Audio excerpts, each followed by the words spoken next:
हाँ जी प्यारे विद्यार्थियों, ਹੁਣ ਜਿਹੜਾ ਮੈਂ ਤੁਹਾਨੂੰ ਨੈਕਸਟ ਟੌਪਿਕ ਕਰਾ ਰਿਹਾ ਉਹ ਹੈ ਰਾਜ ਅਤੇ ਸਮਾਜ ਵਿੱਚ ਅੰਤਰ।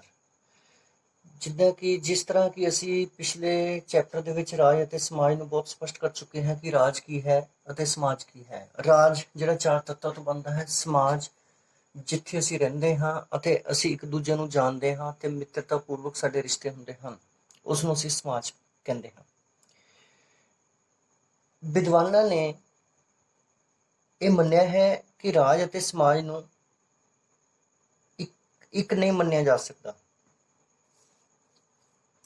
ਅਤੇ ਇਹ ਸਵੀਕਾਰ ਕੀਤਾ ਹੈ ਕਿ ਦੋਹਾਂ ਦੇ ਵਿੱਚ ਬਹੁਤ ਵੱਡੇ ਪੱਧਰ ਤੇ ਅੰਤਰ ਪਾਏ ਜਾਂਦੇ ਹਨ। ਰਾਜ ਅਤੇ ਸਮਾਜ ਵਿੱਚ ਜਿਹੜੇ ਅੰਤਰ ਪਾਏ ਜਾਂਦੇ ਹਨ ਉਹ ਹੇਠ ਲਿਖੇ ਅਨੁਸਾਰ ਹਨ। ਪਹਿਲਾ ਪੁਆਇੰਟ ਜਿਹੜਾ ਹੈ ਉਹ ਹੈ ਪ੍ਰਭੂ ਸੱਤਾ ਸੰਬੰਧੀ ਅੰਤਰ। ਹਾਂਜੀ, ਪ੍ਰਭੂ ਸੱਤਾ ਸੰਬੰਧੀ ਅੰਤਰ ਦੇ ਵਿੱਚ ਅਸੀਂ ਇਹ ਗੱਲ ਸਪਸ਼ਟ ਕਰਦੇ ਹਾਂ ਕਿ ਰਾਜ ਦੇ ਕੋਲ ਪ੍ਰਭੂ ਸੱਤਾ ਹੁੰਦੀ ਹੈ, ਜਦ ਕਿ ਸਮਾਜ ਦੇ ਕੋਲ ਪ੍ਰਭੂ ਸੱਤਾ ਨਹੀਂ ਹੁੰਦੀ ਹੈ। ਰਾਜ ਦੇ ਆਦੇਸ਼ਾਂ ਦੀ ਪਾਲਣਾ ਹਰ ਇੱਕ ਵਿਅਕਤੀ ਨੂੰ ਕਰਨੀ ਪੈਂਦੀ ਹੈ, ਕਿਉਂਕਿ ਰਾਜ ਦੇ ਕੋਲ ਪ੍ਰਭੂ ਸੱਤਾ ਦਾ ਗੁਣ ਪਾਇਆ ਜਾਂਦਾ ਹੈ ਤੇ ਜੇਕਰ ਕੋਈ ਵਿਅਕਤੀ ਰਾਜ ਦੇ ਆਦੇਸ਼ਾਂ ਦੀ ਉਲੰਘਣਾ ਕਰਦਾ ਹੈ ਤਾਂ ਉਸ ਨੂੰ ਸਜ਼ਾ ਦਿੱਤੀ ਜਾ ਸਕਦੀ ਹੈ।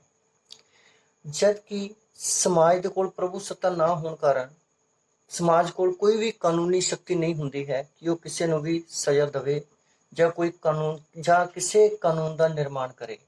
ਸੋ ਇਸ ਤੋਂ ਸਪਸ਼ਟ ਹੈ ਕਿ ਪ੍ਰਭੂ ਸੱਤਾ ਸੰਬੰਧੀ ਰਾਜ ਅਤੇ ਸਮਾਜ ਵਿੱਚ ਅੰਤਰ ਪਾਇਆ ਜਾਂਦਾ ਹੈ। ਨੈਕਸਟ ਪੁਆਇੰਟ ਹੈ ਜੀ ਨਿਸ਼ਚਿਤ ਭੂਮੀ ਸੰਬੰਧੀ ਅੰਤਰ। ਹਾਂਜੀ, ਇਹ ਗੱਲ ਬੜੀ ਸਪਸ਼ਟ ਹੈ ਕਿ ਰਾਜ ਦੇ ਕੋਲ ਨਿਸ਼ਚਿਤ ਭੂਮੀ ਦਾ ਹੋਣਾ ਜ਼ਰੂਰੀ ਹੈ, ਜਦ ਕਿ ਸਮਾਜ ਦੇ ਕੋਲ ਇਹ ਜ਼ਰੂਰੀ ਨਹੀਂ ਹੈ ਕਿ ਉਸ ਦੇ ਕੋਲ ਨਿਸ਼ਚਿਤ ਭੂਮੀ ਹੋਵੇਗੀ, ਕਿਉਂਕਿ ਸਮਾਜ ਛੋਟੇ ਜਿਹੇ ਖੇਤਰ ਤੋਂ ਲੈ ਕੇ ਪੂਰੀ ਦੁਨੀਆ ਵਿੱਚ ਮੰਨਿਆ ਜਾ ਸਕਦਾ ਹੈ ਅਤੇ ਇਸ ਦੀਆਂ ਕੋਈ ਹੱਦਾਂ ਨਹੀਂ ਹੁੰਦੀਆਂ ਹਨ, ਜਦ ਕਿ ਰਾਜ ਦੀਆਂ ਆਪਣੀਆਂ ਹੱਦਾਂ ਹੁੰਦੀਆਂ ਹਨ, ਉਸ ਦਾ ਆਪਣਾ ਇੱਕ ਨਿਸ਼ਚਿਤ ਇਲਾਕਾ ਹੁੰਦਾ ਹੈ। ਇਸ ਤੋਂ ਇਹ ਬੜਾ ਸਪਸ਼ਟ ਹੈ ਕਿ ਰਾਜ ਅਤੇ ਸਮਾਜ ਵਿੱਚ ਨਿਸ਼ਚਿਤ ਭੂਮੀ ਸੰਬੰਧੀ ਅੰਤਰ ਪਾਏ ਜਾਂਦੇ ਹਨ। ਨੈਕਸਟ ਹੈ ਜੀ ਜਨਸੰਖਿਆ ਸੰਬੰਧੀ ਅੰਤਰ। ਰਾਜ ਅਤੇ ਸਮਾਜ ਵਿੱਚ ਜਨਸੰਖਿਆ ਸੰਬੰਧੀ ਅੰਤਰ ਵੀ ਪਾਇਆ ਜਾਂਦਾ ਹੈ। ਡਾਕਟਰ ਗਾਰਨਰ ਨੇ ਤਾਂ ਰਾਜ ਦਾ ਜ਼ਰੂਰੀ ਤੱਤ ਜਿਹੜਾ ਜਨਸੰਖਿਆ ਨੂੰ ਹੀ ਮੰਨਿਆ ਹੈ ਔਰ ਰਾਜ ਦੀ ਨਿਸ਼ਚਿਤ ਭੂਮੀ ਉੱਤੇ ਸਥਾਈ ਤੌਰ ਤੇ ਰਹਿਣ ਵਾਲੇ ਲੋਕ ਹੀ ਜਨਸੰਖਿਆ ਮੰਨੇ ਜਾਂਦੇ ਹਨ। ਪਰ ਜਦੋਂ ਅਸੀਂ ਸਮਾਜ ਦੀ ਗੱਲ ਕਰਦੇ ਹਾਂ ਤਾਂ ਅਸੀਂ ਦੇਖਦੇ ਹਾਂ ਕਿ ਇਸ ਵਿੱਚ ਨਾ ਤਾਂ ਨਿਸ਼ਚਿਤ ਭੂਮੀ ਹੁੰਦੀ ਹੈ ਅਤੇ ਨਾ ਹੀ ਨਿਸ਼ਚਿਤ ਜਨਸੰਖਿਆ ਨੂੰ ਇਸ ਵਿੱਚ ਮੰਨਿਆ ਜਾ ਸਕਦਾ ਹੈ। ਆਧੁਨਿਕ ਸਮੇਂ ਦੇ ਵਿਦਵਾਨਾਂ ਨੇ ਰਾਜ ਅਤੇ ਸਮਾਜ ਵਿੱਚ ਇਸ ਅੰਤਰ ਨੂੰ ਸਪਸ਼ਟ ਕੀਤਾ ਹੈ ਕਿ ਜਨਸੰਖਿਆ ਦੇ ਸੰਬੰਧ ਵਿੱਚ ਸਮਾਜ ਅਤੇ ਰਾਜ ਵਿੱਚ ਅਲੱਗ-ਅਲੱਗ ਗੁਣ ਪਾਏ ਜਾਂਦੇ ਹਨ। ਨੈਕਸਟ ਪੁਆਇੰਟ ਹੈ ਜੀ ਜਨਮ ਸੰਬੰਧੀ ਅੰਤਰ। ਹਾਂਜੀ, ਇਹ ਗੱਲ ਬੜੀ ਸਪਸ਼ਟ ਹੈ ਕਿ ਰਾਜ ਅਤੇ ਸਮਾਜ ਵਿੱਚ ਜਨਮ ਸੰਬੰਧੀ ਅੰਤਰ ਪਾਏ ਜਾਂਦੇ ਹਨ। ਰਾਜ ਦਾ ਜਨਮ ਬਾਅਦ ਵਿੱਚ ਹੋਇਆ ਹੈ, ਸਮਾਜ ਦਾ ਪਹਿਲਾਂ ਹੋਇਆ ਹੈ। ਸਮਾਜ ਸ਼ੁਰੂ ਤੋਂ ਹੀ ਚੱਲਦਾ ਆ ਰਿਹਾ ਹੈ ਅਤੇ ਸਮਾਜ ਦੇ ਵਿੱਚ ਰਹਿ ਰਹੇ ਵਿਅਕਤੀਆਂ ਨੇ ਹੀ ਅੱਗੇ ਸਮਾਜ ਵਿੱਚ ਰਹਿ ਰਹੇ ਵਿਅਕਤੀਆਂ ਨੇ ਹੀ ਰਾਜ ਦਾ ਨਿਰਮਾਣ ਕੀਤਾ ਹੈ। ਸੋ ਜਨਮ ਦੇ ਸੰਬੰਧ ਵਿੱਚ ਵੀ ਰਾਜ ਅਤੇ ਸਮਾਜ ਅਲੱਗ-ਅਲੱਗ ਹਨ। ਸਮਾਜ ਜ਼ਿਆਦਾ ਪੁਰਾਣਾ ਹੈ ਅਤੇ ਰਾਜ ਬਾਅਦ ਵਿੱਚ ਹੋਂਦ ਵਿੱਚ ਆਇਆ ਹੈ। ਨੈਕਸਟ ਪੁਆਇੰਟ ਹੈ ਜੀ ਵਿਸਥਾਰ ਸੰਬੰਧੀ ਅੰਤਰ। ਹਾਂਜੀ, ਰਾਜ ਤੇ ਸਮਾਜ ਵਿੱਚ ਦੇ ਵਿਸਥਾਰ ਸੰਬੰਧੀ ਵੀ ਅੰਤਰ ਪਾਇਆ ਜਾਂਦਾ ਹੈ। ਰਾਜ ਦੀ ਇੱਕ ਨਿਸ਼ਚਿਤ ਸੀਮਾ ਹੋਣ ਕਾਰਨ ਉਸ ਦੀਆਂ ਇੱਕ ਬਾਉਂਡਰੀਜ਼ ਹੁੰਦੀਆਂ ਹਨ, ਜਦ ਕਿ ਸਮਾਜ ਜਿਹੜਾ ਹੁੰਦਾ ਹੈ ਇਸ ਦਾ ਵਿਸਥਾਰ ਬਹੁਤ ਵੱਡਾ ਹੁੰਦਾ ਹੈ।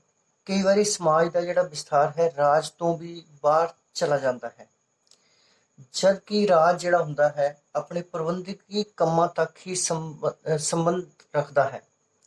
ਇਸ ਤੋਂ ਇਹ ਸਪਸ਼ਟ ਹੈ ਕਿ ਰਾਜ ਦਾ ਵਿਸਥਾਰ ਇੱਕ ਨਿਸ਼ਚਿਤ ਹੱਦ ਤੱਕ ਹੁੰਦਾ ਹੈ, ਉਸ ਦੀਆਂ ਸੀਮਾਵਾਂ ਹੁੰਦੀਆਂ ਹਨ, ਜਦ ਕਿ ਸਮਾਜ ਜੋ ਹੈ ਉਸ ਦਾ ਵਿਸਥਾਰ ਰਾਜ ਤੋਂ ਬਾਹਰ ਵੀ ਹੋ ਸਕਦਾ ਹੈ। ਜਿਵੇਂ ਕਿ ਜੇਕਰ ਪੰਜਾਬੀ ਲੋਕ ਭਾਰਤ ਦੇ ਪੰਜਾਬ ਵਿੱਚ ਰਹਿੰਦੇ ਹਨ ਤਾਂ ਫਿਰ ਉਸ ਸਮਾਜ ਦੇ ਇਹ ਪੰਜਾਬੀ ਲੋਕ ਪਾਕਿਸਤਾਨ ਵਿੱਚ ਵੀ ਰਹਿੰਦੇ ਹਨ। ਇਸ ਤੋਂ ਸਪਸ਼ਟ ਹੈ ਕਿ ਸਮਾਜ ਦਾ ਵਿਸਥਾਰ ਜ਼ਿਆਦਾ ਵੱਡਾ ਹੁੰਦਾ ਹੈ ਜਾਂ ਹੋ ਸਕਦਾ ਹੈ। ਨੈਕਸਟ ਪੁਆਇੰਟ ਹੈ ਜੀ ਸਰਕਾਰ ਸੰਬੰਧੀ ਅੰਤਰ। ਹਾਂਜੀ, ਇਹਨਾਂ ਦੋਹਾਂ ਦੇ ਵਿੱਚ ਵੀ ਰਾਜ ਅਤੇ ਸਮਾਜ ਵਿੱਚ ਅੰਤਰ ਪਾਏ ਜਾਂਦੇ ਹਨ। ਰਾਜ ਦੇ ਕੋਲ ਸਰਕਾਰ ਦਾ ਹੋਣਾ ਜ਼ਰੂਰੀ ਹੈ। ਸਰਕਾਰ ਤੋਂ ਬਿਨਾਂ ਰਾਜ ਦਾ ਨਿਰਮਾਣ ਨਹੀਂ ਹੋ ਸਕਦਾ, ਜਦਕਿ ਸਮਾਜ ਜੋ ਹੁੰਦਾ ਹੈ ਇਸ ਦੀ ਕੋਈ ਆਪਣੀ ਸਰਕਾਰ ਨਹੀਂ ਹੁੰਦੀ ਹੈ ਤੇ ਨਾ ਹੀ ਇਹ ਆਪਣੇ ਆਦੇਸ਼ਾਂ ਦੀ ਪਾਲਣਾ ਕਰਵਾ ਸਕਦਾ ਹੈ ਕਾਨੂੰਨੀ ਤੌਰ ਤੇ। ਇਸ ਤਰ੍ਹਾਂ ਸਰਕਾਰ ਦੇ ਸੰਬੰਧ ਵਿੱਚ ਵੀ ਰਾਜ ਅਤੇ ਸਮਾਜ ਵਿੱਚ ਅੰਤਰ ਪਾਏ ਜਾਂਦੇ ਹਨ।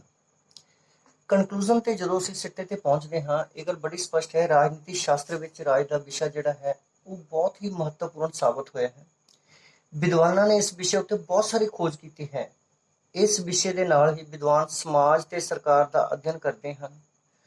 ਪੁਰਾਣੇ ਸਮੇਂ ਵਿੱਚ ਰਾਜ ਅਤੇ ਸਮਾਜ ਨੂੰ ਇੱਕੋ ਹੀ ਮੰਨ ਲਿਆ ਜਾਂਦਾ ਸੀ, ਪਰ ਆਧੁਨਿਕ ਵਿਦਵਾਨ ਜੋ ਹਨ ਉਹ ਰਾਜ ਅਤੇ ਸਮਾਜ ਵਿੱਚ ਅੰਤਰ ਨੂੰ ਬਹੁਤ ਹੀ ਸਪਸ਼ਟ ਕਰਦੇ ਹਨ।